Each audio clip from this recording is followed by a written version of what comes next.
Thessalonians. Welcome to lesson 3 of our series here on God and Money. And it's a very neutral title, God and Money.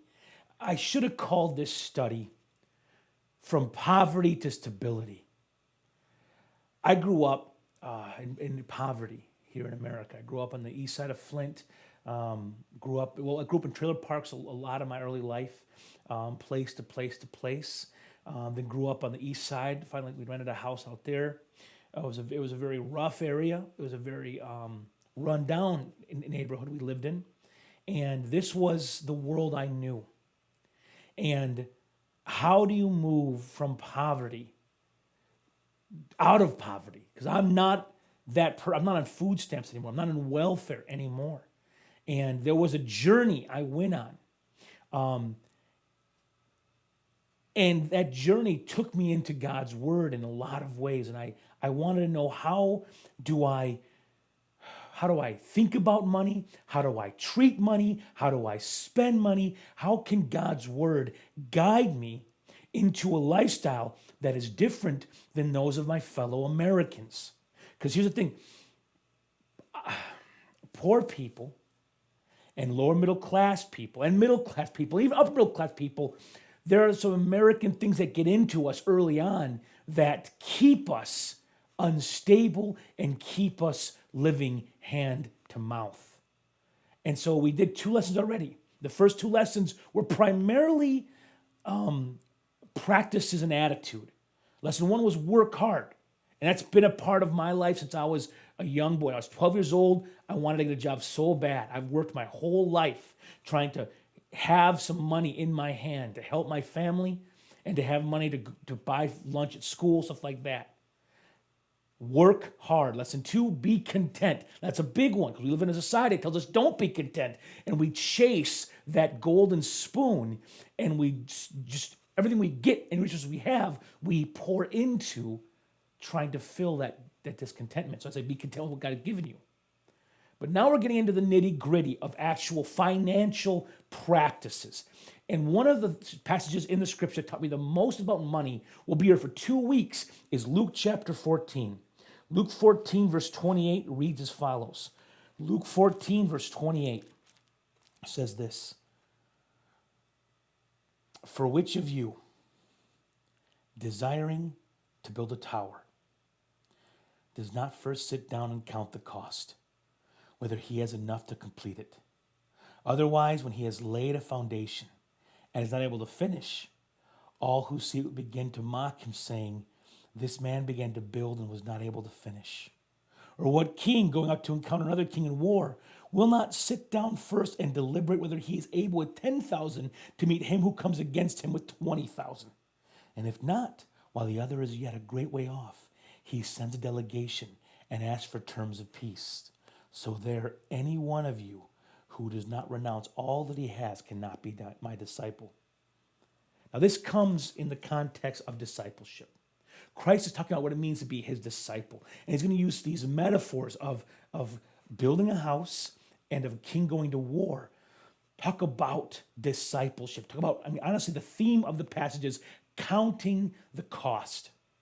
Christ is saying, before you say you're with me, you think about what this is going to cost you. Think about what it means to begin this journey with me. If you're willing to think about what it's going to cost you today and tomorrow and next year before you begin this journey with me. And he uses a financial picture of a man building a house. What's unbelievable to many of us is the picture Christ uses to illustrate discipleship. We don't understand the illustration. We can't even apply it to discipleship because we don't understand the illustration as a principle in and of itself. So we're going to look at the principle, the illustration Christ gives of this person building a house. Christ uses an illustration. He assumes that his listeners have basic wisdom when it comes to financial matters.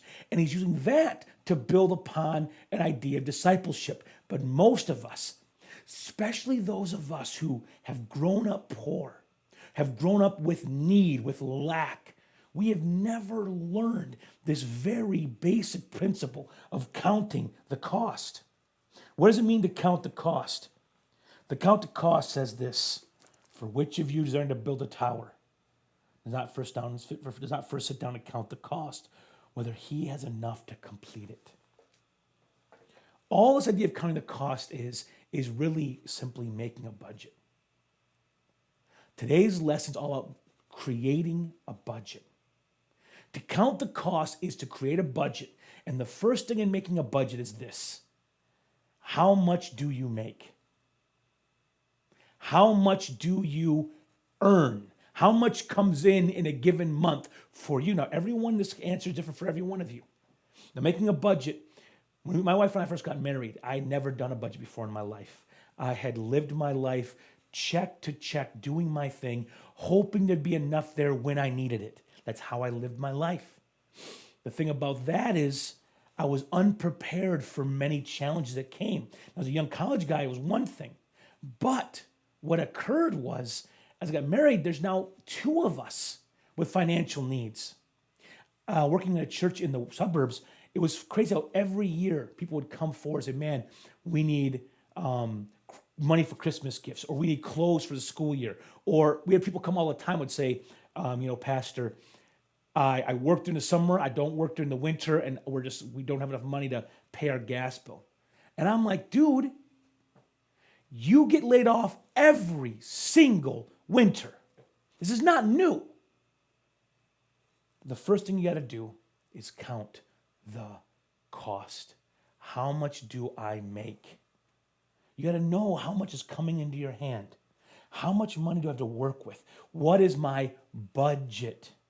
You get paid 4 times a week, you work 40 hours a week. Very easy to figure out how much you make it, how much you take home, not gross, but net, how much you bring home every single week. Well, then, maybe you're bi-weekly.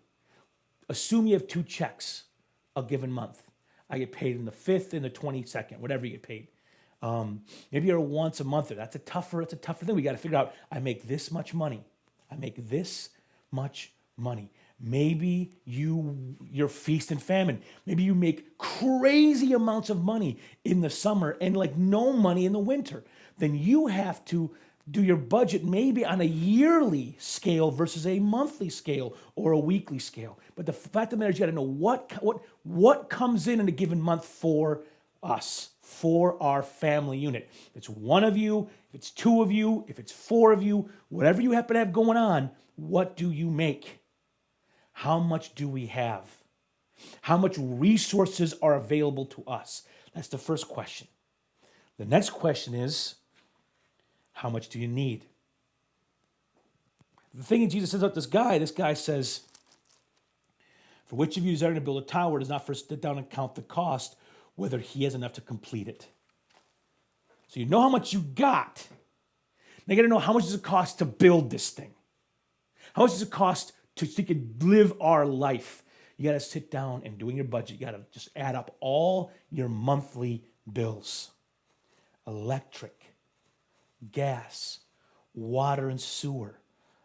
If you have a phone bill, if you have a cable bill, your car payments, your insurance, your rent mortgage, your groceries, your gasoline usage. You got to go through and put all these numbers in and figure out how much money do I need to do the bare minimum of my actual living.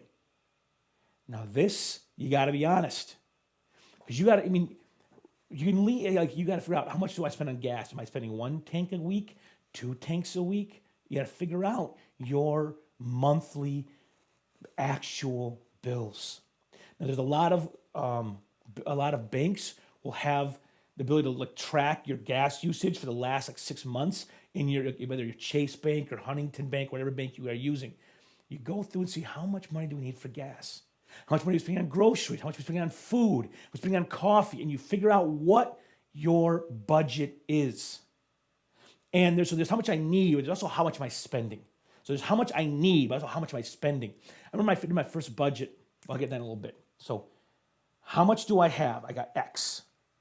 Then I have how much do I need, which is Y. The question is, which number's bigger? Are my needs bigger than my resources?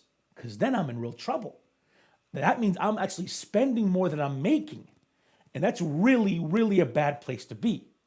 For most Americans, we often, the numbers are very close together. What I spend is what I make.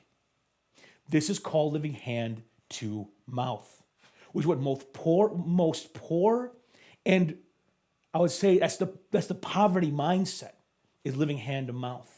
What I get, I spend. And I'm not ready for any dangers around the next corner. You know who we are when we live this way. We are the person. We lay the foundation and we're not able to finish it. We begin to build and we can't finish because we run out of resources. That is most Americans. We are not playing a long game. We're playing a short game. I've read a survey recently that most Americans live at 101% of their income, which means we are living in the red. For most Americans, our tax refund, we use it to get back to zero, to pay off the credit cards, stuff like that. That's not a good way to live.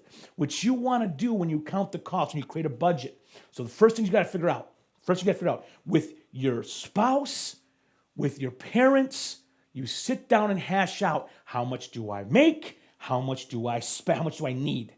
How much do I make? How much do I spend? If those numbers are close together, that's not great. What you want to do is you want there to be a margin between the two numbers. You want to make more than you are spending. I know you're like, well, duh. I know it sounds ridiculous. It sounds like but listen, you have to fight to make that desire a reality. Never in my married life have my wife and I ever spent every dollar. Well, maybe the first 2 years, be fair. But once we went to 2 incomes, my wife and I, we began living at a substantially less level than what we made. We wanted there to be margin because that's where life happens. Margin is where life happens because there's what I need to survive, but there are things going to come out of nowhere. There are things I don't see coming. There are car repairs. There are medical bills. There are, and there's good things. I want to go on vacation. When I hear about a need, about a missionary or a family in the church and I want to bless them. Someone in the family is going through a hard time and you want to financially give them a gift, but you have no resources. If you live with margin, let's say you make $2,000 a month. Let's say you make $2,000 a month take home, okay? And your bills are $1,500. Straight up 15, so you have $500 like undesignated. 500, it's for nothing and nobody. It's not for cable, it's not for gas, it's not for going out to eat. It's $500 extra every month. And all of a sudden someone has a really big need. You're like, you know what? God's moving my heart. I want to be generous. Well, you have the means to be generous. You have the means to save towards a goal. Let's say you have margin in life, and all of a sudden, I'll stop there, sorry. I'm getting ahead of myself. Margin's where life happens. Margin is freedom. Margin gives you the ability to move, to make a quick change if you need to.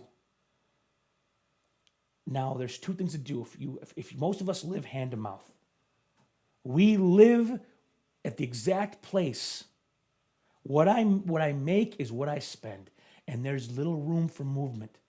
And so if anything goes wrong in our life, if anything that's unexpected comes into our life, we are immediately in great stress and danger. Most of us, so quickly, we are underwater that fast. Living this way causes great stress. There's just so much uncertainty living this way. It's really an unwise and dangerous way to live. When you count the cost, instead you're saying, man, I'm building this house. I want to finish this house. So I have to leave margin in my stinking life for the unexpected. You got to push that You got to create a distance between these two numbers. Now, how do you do that? Well, there's two options. One, you can make more. And you're like, easier said than done. Listen, do you know how many people I know who work full-time jobs Monday through Friday and have a Saturday gig once a month they do just to have some margin money? People do it. People do it. It's becoming more normal. Now, I'm not saying you should have to. That's not ideal forever, but it can be something you do in the short term to reach certain goals. So you can make more. For most of us, we can spend less. For many of us, we can spend less. Every year, I look at my budget. I count the cost. What am I making and what am I spending? And every year we cut, because every year we feel, every year the bills grow. Disney Plus, $6 a month. You know, like we just, oh, I'm going to do this or this or this. And the money, bills climb, bills stack up. And every week we go, what are we doing? How much are we spending per month? We look at all our bills and go, man, we don't need this. We don't need that. And we cut things. Just this year, in 2020 during the pandemic, at our church, we cut all our budget because we assumed during the pandemic, giving would go down and church would be financially in big trouble. So everyone took a pay cut. So my wife and I sat down and we cut our budget. We cut our personal spending habits by 15%. How? Easy one we did. We took our grocery bill down by 10%. How? Instead of going to Meijer's every week, we went Meijer's one week, Aldi's the next week. Because a Meijer's cart costs $150 and Aldi's cart costs $75. So we did things like that to just tighten our belts. Because we wanted margin. We wanted space. Even when we took a pay cut, we made less this year than last year. So what did we do? We cut back our spending. But even when, take a pay cut out of the picture, every year we still sit down, my wife and I, and we examine our finances and say, how are we living? Is our entertainment too high? Is our giving too low? And we want to look at our lives and make sure that our spending matches our values. But we'll get to that in a different lesson. But we, every year, cut things out to keep our margin at a certain level. We want there to be space. And we'll get more into this as we go on, but here's the deal. Our bills, plus our 10% tithe, plus our savings, and we try to leave, after all of that, we leave margin. There was a time in our life we had a 30% margin in our finances. Now, that was living in Waterford, Michigan. I worked at a very large church. Those were very good years for us. But even here in Flint, Michigan, in a different context, different environment, we still have margin. I've been going to the hospital for my voice. I've been going to the doctor, and the insurance doesn't cover all that stuff. That's been, every time I go to the doc, it's a couple $100. And I don't tell you that. I don't want your pity. We don't need your money. I'm just telling you a story. But because we had margin built in our lives, we're like, listen, I need to deal with my voice stuff. We are going to use our margin to pay these hospital bills. And that's what we did. Margin, count the cost, create a budget. There are so many great resources to help you make a budget.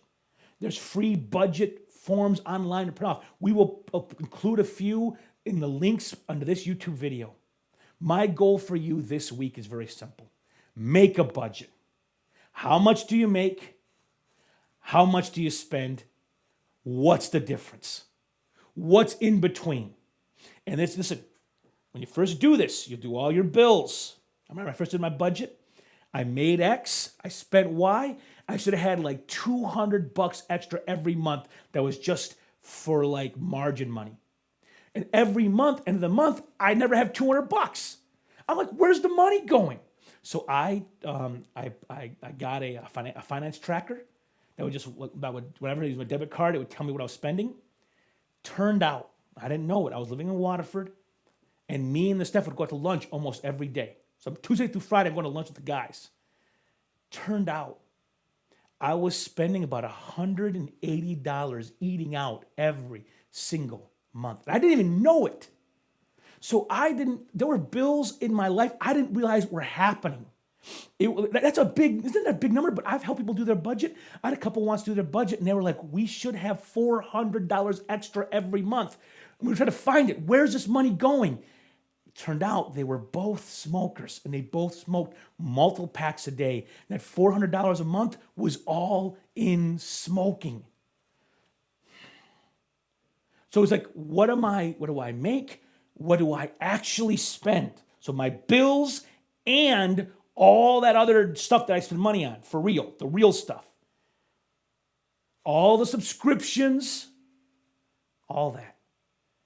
Then what is it? So your homework for this week is simple. Make a budget. How much do I make? How much do I spend?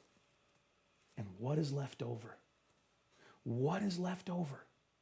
What is my margin? Is it 2%, 5%, 10% of my income? How much do I have between my X and my Y that give me room to live, to breathe, to not have stress? That's your homework. I want to know what your margin number is. And if your margin number is little, if you've got $10, $20, $30, if you have 1%, 2%, 3% of margin, you need to cut some things out to create more margin, to have freedom to live as a person in the world. What are you going to cut? What are you going to change? Now, we'll deal with more of this later, but you got to be thinking now, what do I want to change to get to this better life? So, counting the cost. It's a principle Jesus Christ taught us. It's a principle he assumed we'd understand, but as Americans, we do not. We live hand to mouth. And this is not just the poor. This is the middle class as well. I know people who make $100,000 a year, and they're barely surviving because they're paying out. Everything they make is going to bills. I'm paying for 2 cars and full coverage on both vehicles. I bought a really nice house, and I'm paying a massive mortgage payment on it. I have all of these things I'm paying into. And even though I make 100 G's, which is like $2,000 a week, even though I'm making all that money, I got nothing to show for it. Because I'm going on 2 vacations a year. I'm just burning through this money. And I have stress about it. And listen, I don't want you to live this way. Money, I'm going to quote Rick Warren. Money is a great servant, but a terrible master. And we're trying to master our money and steward it for the Lord well. I'm going to work hard. I'm going to be content with what God has given me. Well, now I got to create a plan. I got to see where am I, what is my financial health, and what are my first steps towards gaining more financial health. So we'll do more in the coming weeks. Hope there's been a blessing and a help to you. And again, if you have questions, please email in. We'd love to talk to you and hash things out in a certain kind of format.